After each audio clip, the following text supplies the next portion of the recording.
вайл версия сатабыз. Биз ошол жака өзүбүзгө ар дайым Бишкектен тиктиребиз, анан Кытайдан тиктиребиз. Эгерде азыраак көлөмдө болсо 10 миңге, 20 миңге чейин болсо Кыргызстандан тиктиребиз, анан өйдөрөөк болсо Кытайдан тиктиребиз. Бул биринчи ошол заказдарыбыз. Эки жакта тең завод бар экен, ооба, мындай ооба. айтканда, иштешкен. Экинчиден, ошол эле биз тиктирип атканда биз менен иштешкен баягы чөйрө бар да, ошол чөйрөдөгү адамдар мага да ушундай товар керек дегенден биз өзүбүз бияктан тиктирип анан аларга сатып салабыз да.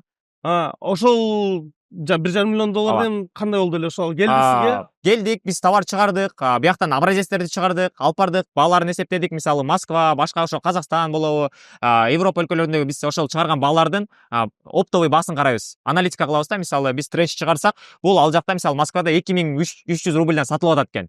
Биздин бул жакта чыгарган баабыз мисалы 1300 рубль, доставкасы менен мисалы 1,5 рубль болот. Биз анда кадарга айтабыз, биз 1800дөн силерге толук алып келип жеткирип бергенге ыраазыбыз. Наценкасын силер Анан уже биз оптовый Москвадагы оптовый баадан да арзаныраак баа беребиз. Себеби биз түзмө-түз фабрикадан тиктирген үчүн, чоң көлөмдө тиктирген үчүн биздин баалар 30-40%га оптовый баалардан арзаныраак болот.